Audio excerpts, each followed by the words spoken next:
How's it going, guys? Welcome back to the Williams Builds channel and welcome to another video on the Bentley Continental GT. Now, it's been a little while, but we've actually been busy in the background doing various different things with the car, just trying to get parts, making sure that we've got everything we need to put this thing back together, get it on the road. And we've got the hoses that we need, we've got the panels we need. Now, when it comes to the panels, I'm actually going to attempt to paint them myself at home. However, it might not come out very good, it might come out great. We'll see how it comes out. Even if it doesn't come out the best, it means the panels will be edged, to be able to put them back on the car. And if it has to go to a body shop in the end, we'll take it to the body shop and we'll get it perfect. Because this car deserves to be perfect. The rest of the car is absolutely immaculate, so we don't want anything to let the car down at all once it's finished. So here we go. So before we start painting the panels, we start off by repairing the damaged power steering hose and the air conditioning hose that I accidentally drilled through in a previous video. I need to replace these hoses before refitting the wing, as the hoses are easier to access before rebuilding the car. For a big car, everything is actually packed really tight and there is not a lot of room to access anything, as it's so tightly packaged with the 6-litre W12 engine in the front. And to start off, I start by jacking the car up and supporting the weight of the car with an axle stand for safety.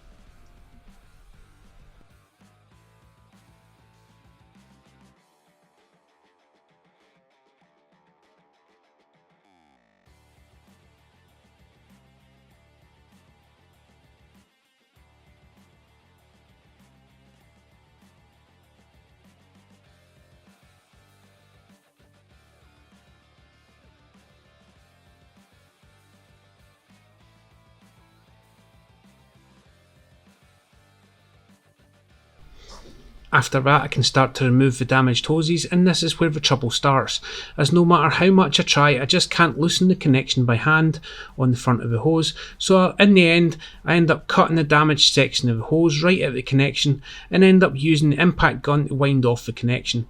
Thankfully, this works and doesn't damage the other section of hose, as that would have been a really expensive repair as well. Also, the connection at the power steering end is not readily accessible, so removing the intercooler hose again allows just enough room to get a socket with extension to the connecting banjo bolt, and it comes off with a little bit of fiddling. Refitting is the exact opposite, but really fiddly to get the copper sealing washers and bolt in place, which I pretty much had to do with 2 fingers, as that's all the room there was to get it fitted.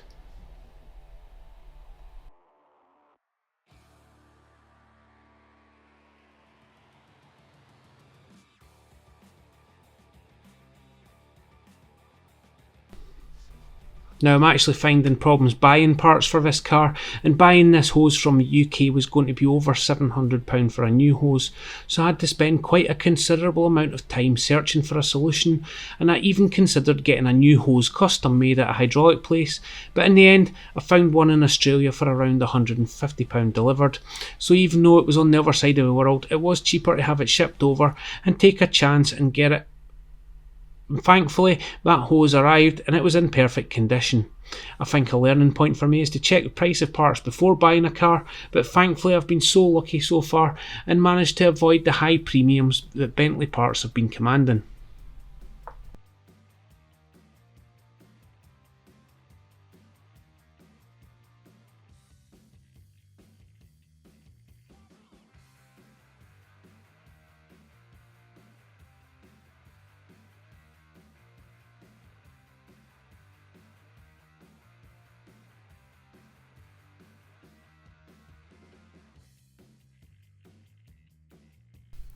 And as always, if you've made it this far into the video so far, thanks very much for watching, and if you could like, subscribe and even share the video, it is free to do, I would really appreciate it. The channel's growing nicely, and the more support I get from you guys, the more I can do and the more cars I can bring to the channel.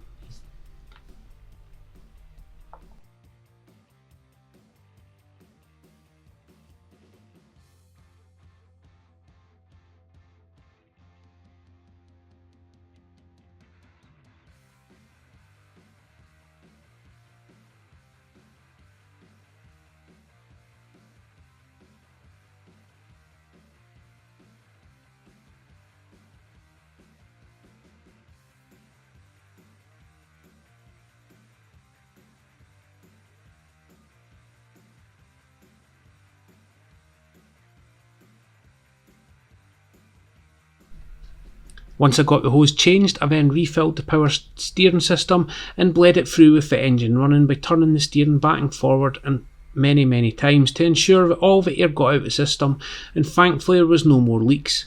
And I can only apologise at this time because my memory card and the camera ended up corrupt and I lost a lot of footage here of the rebuild, including putting the panels back on and also some of the painting as well. So I do apologise. I've tried to save as much of it as possible, but unfortunately I did lose a bit of it, so once again, apologies.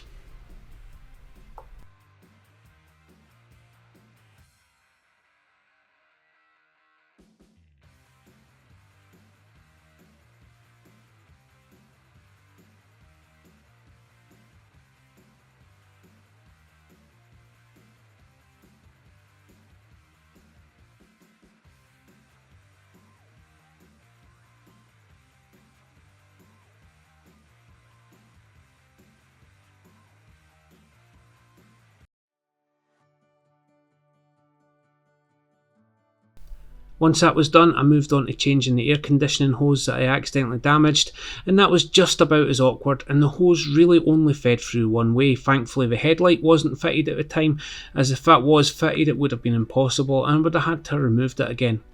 It is connected with just one bolt at the front and one bolt at the rear, but one under the scuttle panel again was really tight to access with not a lot of room with everything else around it, and it was also only able to turn it a little amount every time, so it did take a little bit of time. However, after a bit of perseverance, and my mistake was then rectified. Thankfully, again managing to source another second hand hose this time. This time it was off eBay UK and it was just over £100.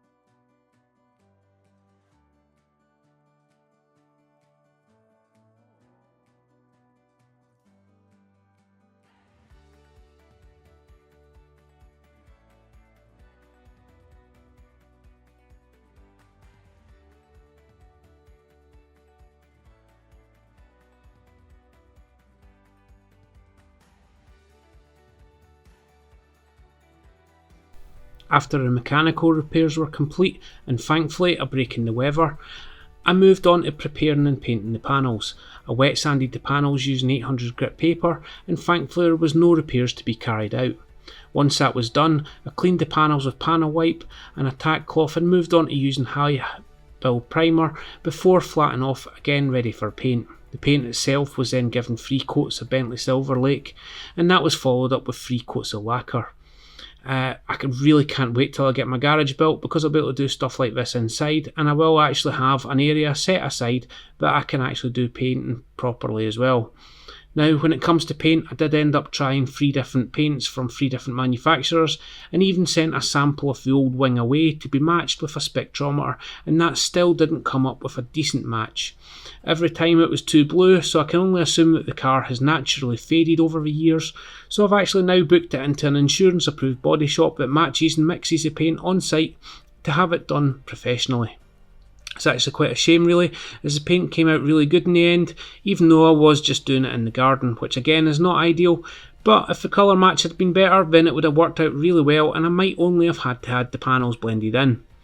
One plus point though is it is edged up nicely, and that itself should save time, effort and money in the body shop.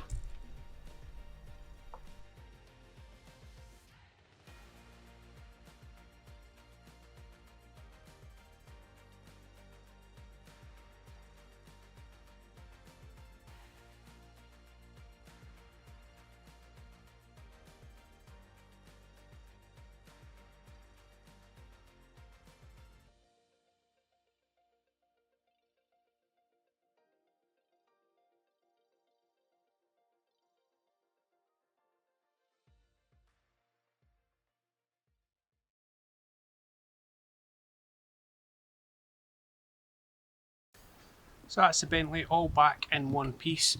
Yeah, the colour is out, but it's going to go down to the body shop. The paintwork itself is actually fantastic, other than the fact that it's still, I didn't bother wet sanding and polishing it when I seen the colour difference. So that'll all get done at the body shop. The rest of the car is absolutely immaculate. It's just another clean, and look at how those wheels have came up. Those wheels are absolutely immaculate. They must have just been done just before the car was crashed. There's not a mark on them, so really pleased with that. Everything on the car works now, apart from the height control in the driver's seat, but I think the motor's gone on that, so we'll have to have a look at that in another video. So now that the car's all back together, I can now take it for its MOT.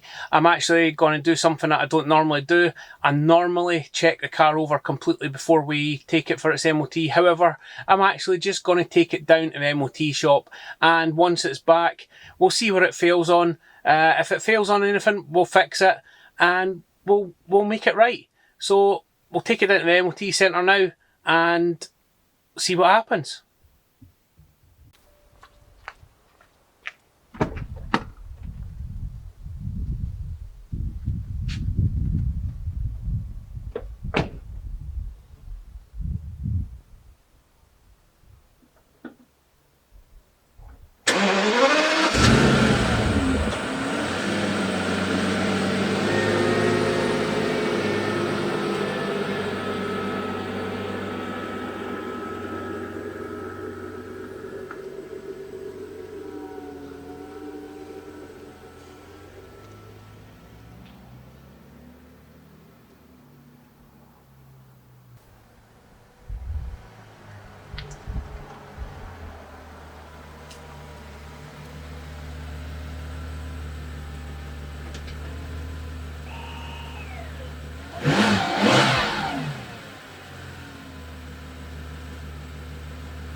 I'm pleased to say the car has actually passed its MOT. Absolutely no advisories whatsoever, so the car has now got a clean bill of health. We're just going to get this colour right, and then the car should be perfect. However, one of the things I do want to fix first before I take it to the body shop is it has got a fault with one of the front left parking sensors.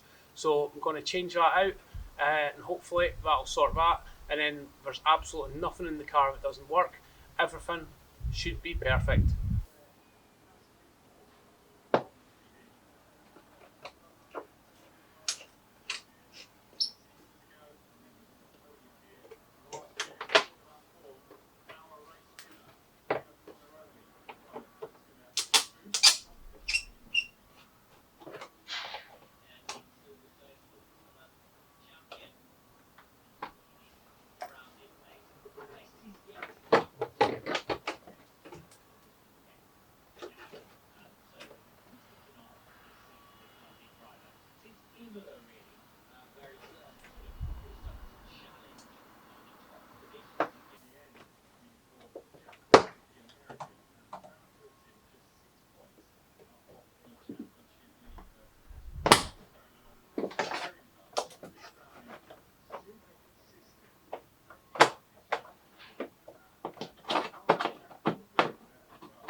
So there's the parking sensor that came out. As you can see, it is absolutely smashed.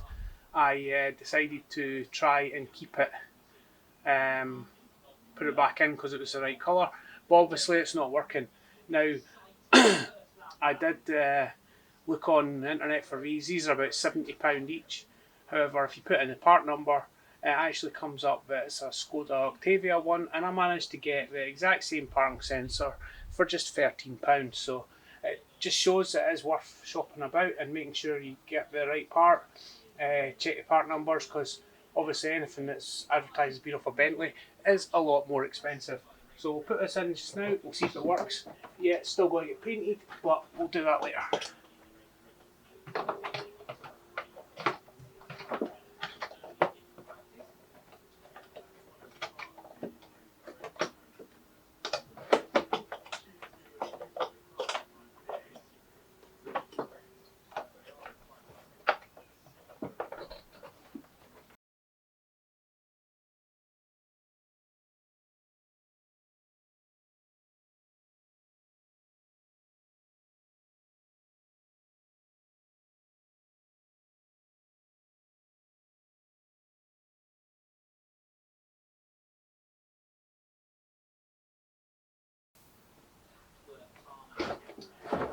So that's it back in position. We'll just go and try it now and see if it works.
So that's now working perfectly. Yeah, it's still the wrong colour, but we'll get the body shop to fix that when it's in the body shop now. So that's got to be it for today's video, folks. Hope you've enjoyed watching. Bentley's off to the body shop now. Hopefully it'll come back real soon and we'll get one last video on it before it goes up for sale. Thanks for watching.